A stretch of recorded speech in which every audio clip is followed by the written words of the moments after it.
toujours mais de temps en temps. waaw da ciy baax xam nga nag man moom nii rek dañ ma fay teg rek may war a doxal rek waaw mi ngi noonu nag aywa alors Simon Faye peut-être dañuy ñëw ci li nga xamante ni moom moo di chef d'accusation yi nga xamante ni procédure judiciaire bi ñu teg ci peut-être ndoddum Ousmane Sonko. Alors l'État qui réclame des dommages à Ousmane Sonko, qu'en est-il de sa responsabilité? Bon, sa responsabilité sera peut-être définie par la justice, parce que jusque-là, il faut considérer le principe de présomption d'innocence. Jusque-là, tant qu'il n'y a pas condamnation, on présume qu'Ousmane Sonko est innocent. Et c'est ce qu'a défendu ses avocats, c'est ce qu'ont défendu également ses partisans politiques. Donc, faut faire une tologumni. Mais cette procédure, pour moi, ou cette étape, il fallait s'y attendre. Parce que l'État bi moom moo jël dogal poursuivre Ousmane Sonko. Mettre ko aux arrêts ba pare teg ko ay tuuma. tuuma ci ne yow yaa woote woon yow yaa waxoon ba lii am lee am lii yàqu ci li leneen voilà ay bakkan sax rot ci.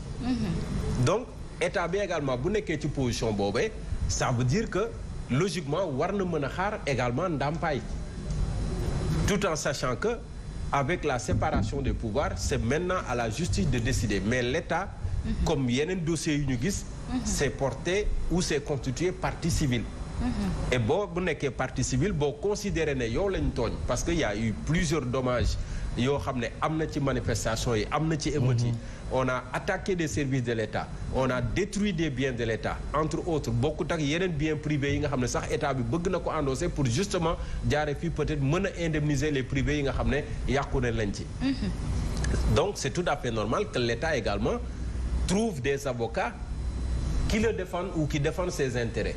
Et dans cette optique, la bataille de la communication a déjà commencé et vous verrez peut-être prochainement une autre étape qui va suivre parce que boo xoolee inculpation bi ak ni yëf yi demee ba fii aujourd'hui on te dit que l'État a constitué un pool d'avocats pour défendre ses intérêts et réclamer des dommages ça veut dire que am na leneen lu ñuy séntu ci kanam et l'État est donc dans une logique d'aller en procès boobu nag kañ lay am on verra bien selon le calendrier de la justice bu fekkente ne beneen décision amul ci diggante bi donc l'État également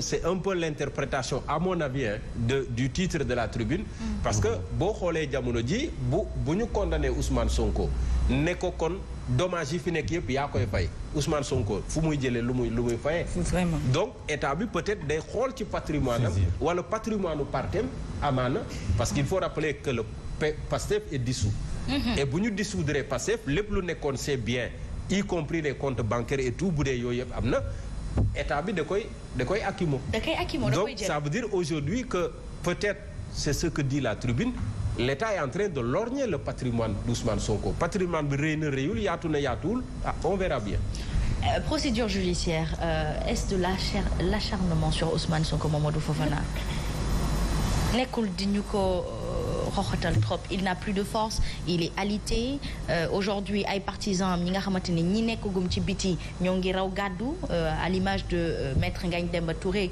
qui est parti s'installer au Mali il paraîtrait-il certainement Khadija Mahécor éventuellement aussi etc. Est-ce que ce n'est pas de l'acharnement quelque part?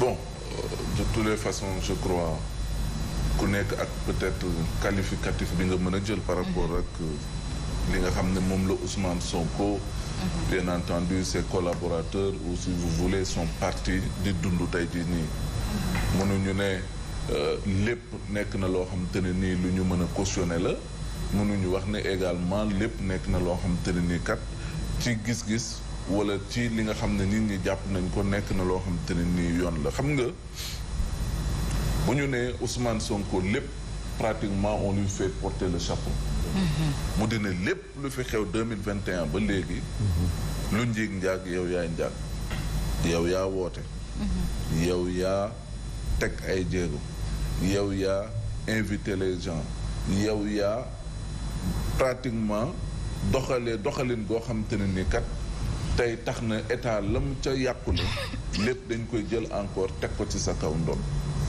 mais je me dis ci Sénégal du gulet ab opposant yëkkati ay kàddu di ko wax un homme politique de surcroît un opposant yàgg nañ ko di dégg mu jàkkaarloo le président wala jàkkaarloog le régime mais di wax Abdoulaye Wade amul lu mu fi waxul. oui je vais en venir fa laa jëm si. Macky Sall ñaata yoon nañ ko génneel ay discours yoo xamante ne nii wax na ko.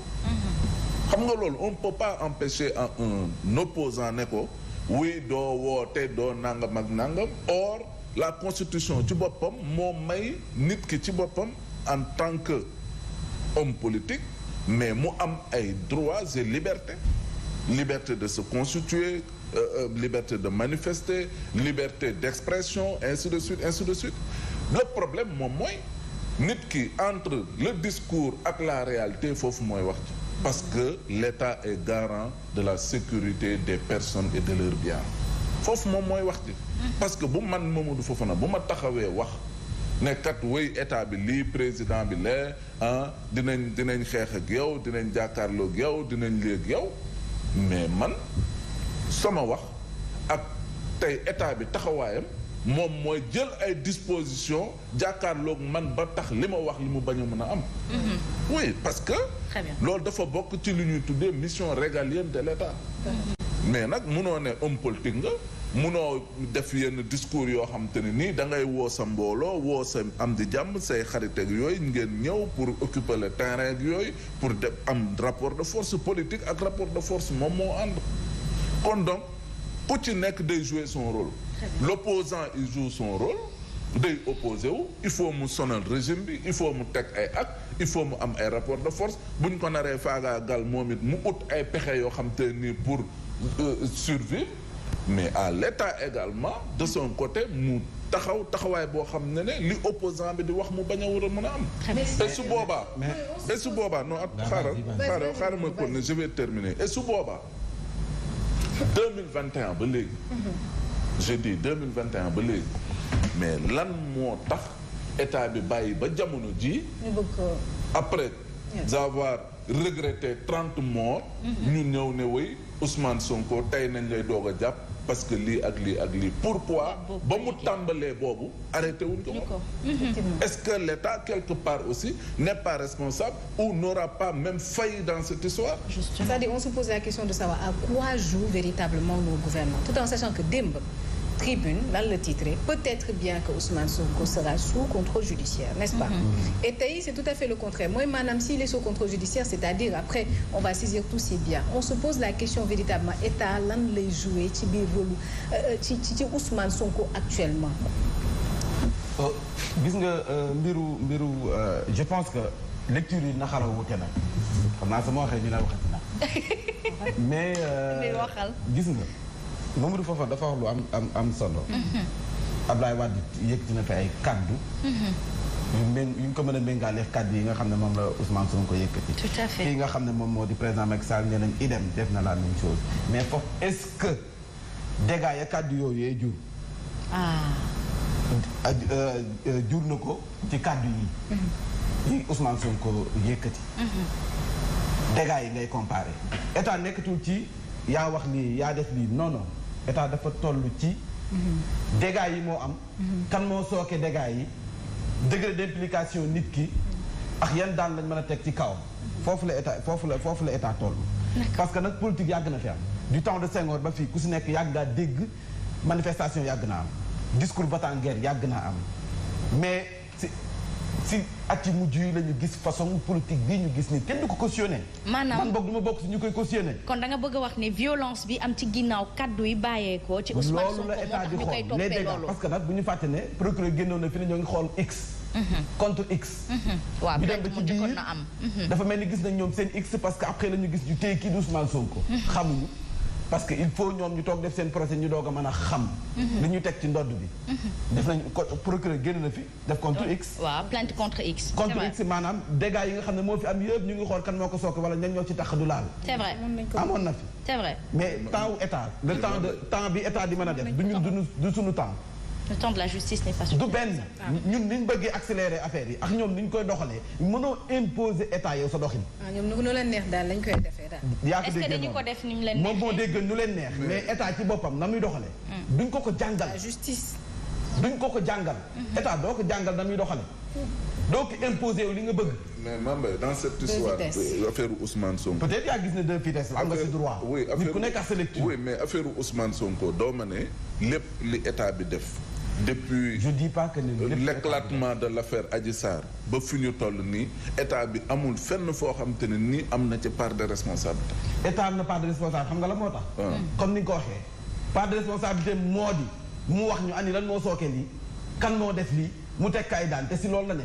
loolu peut-être justice la lenn laa d'accord lenn laa d'accord 2021 ba léegi war ñoo yem ci ay dégâts.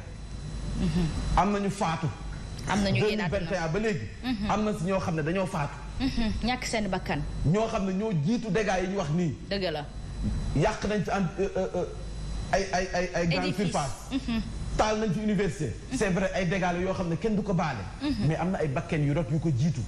loolu tamit état na ko lijjanti. très bien man loolu laa gën a d'accord que non état nu mu defee du nii. état dafa def deux vitesses état non. état doo ko jàngal nu muy doxee. c'est votre opinion et le commentaire est libre Simon Faye peut-être ci tënk kon les deux parties tey ñoom ñëpp am nañ responsabilité ci peut-être lii jot a xew 2021 ba 2023 bi. am nañ ci responsabilité. Fofana souligné na ko depuis 2021. man tey jii bu ma taxawee wax mbir lu war a mën a yàq plateau bi téyewu leen ma. ma waxaat mbir am. lu tax bu njëkk ba état bi góorgóorlu pour empêcher. justement le discours boobu indi violence wala indi ay émeute bu dee ñoom logique boobu la ñu indi maanaam def le lien entre le discours et les manifestations bu dee loolu la mais il faut comprendre également une chose Mambay souligné na ko le X que cherchait l'État semble être Ousmane Sonko selon en tout cas lii ñuy gis léegi nag fan lay mujjee on ne sait pas mais état ce qui est sûr mooy 2021 ba 2023 gis nga ñaari punkal yuy xeex kenn ki bu jekkee moromam tëgg ko kurpañ Kaceres bu ko jekkoo du ko baal et l'État a un rouleau compresseur boo xam ne ça dépasse même la personne du président de la République parce que c'est tout un système qui interagit en même temps. Très bien. Merci parce beaucoup. que Macky Sall va partir l'État sera encore là. Très bien, c'est la continuité de. En tout cas c'est une continuité. yoo xamante ni de traité nañ ko en 2 temps 3 mouvements. waaw kooku tam yow sa xalaat la rek yaa gisee noonu am nga ci droit. aywa ñu nangul loolu. aywa ba tey Ousmane Sonko daf fi def ay plainte. dégg nga mais boobu ba léegi amul benn. lijjanti wuñ ko. lu tax loolu pour quelqu'un koo xam ne c'est un justiciable am droit yoo xam te ne nii s'il s'est senti diffamé wala ci lu mu mënti doon mu mën a saisir la justice. et jusqu'à présent ces dossiers là kenn waxu ci kenn defu ci la. je pense que élément bi bokk na ci biir beneen bi di mooy teel a tas parti boo xam ne ni dama goo leen procès. mais dangay xaar nit ki xam naa commentaire bi dina gën a yaatu ci biir journal bi. ñoom même bu ñu nee tas nañ ko ci këyit. am na ay procédures yu nga xam ne mën nañ fa jaar parce que buntu yi tëjoogul. aywa kenn tëjul buntu tëj frontière. su nekk nag mën nañ dem mais ay voies de recours am na fi. baax na léegi jël nañ quelques minutes après ngeen def man sax maa jël samay minutes bopp. parce que maa dugg ci commentaire bi. waaw damaa nam mu wax ji. damaa nam mu wax ji. loolu koy neexal aywa. foog am ñaay joxal jóob bi daal di. man loolu laa bëgg sax. waaw loolu koy neexal man ma créé. waaw man ci laay dox. aywa mi ngi noonu. bismillah. ay yéen a kaay groupe des médias tey kan moo yëg ci kaw turbine bi. Ousmane la mu sell mi ak kan Sall Ngaal. Bourguédé Lam Toor. Bourguédé Lam Toor. en tout cas ñoom ñaar ñi fi mu nekk en tout cas yéen a kaay day wax. xëy na nag yéen a kaay bi nee na président Macky Sall la personne de président Macky Sall la wala état. lu mu ci manti doon yéen a kaay groupe des médias nee na gannaaw ba ñu ko jëlee ne ràpp tëj moom Ousmane Sonko président Macky Sall mii nag teg na bëtam ay moomeelam. bu mu leen bett benn yoon nag laa la wax bu mu leen bett benn yoon moom Ousmane Sonko bu nguuru Sénégal demee pour saisir li nga xam ne moom mooy patrimoine am du samay kàddu Vox Populi di ko dëggal. Vox Populi nee na l'état partie civile contre Sonko Branco et compagnie mbir yi nga xam ne moo xew nii képp ku ci laale bee boo nga xam ne na nga takkal say bagages sa waajal. pour les dégradations pertes préjudices infligés à l'état du Sénégal suite aux différentes manifestations 2021 ba 2023 juin mars 2021 manifestation yooyu état la mu ca yàqule. état la mu ca yàqule nee na dañ ko koy fay dañ ko koy ndàmpe te soobu na ci nag li nga xam ne moom mooy liggéey bi ak ay avocat wam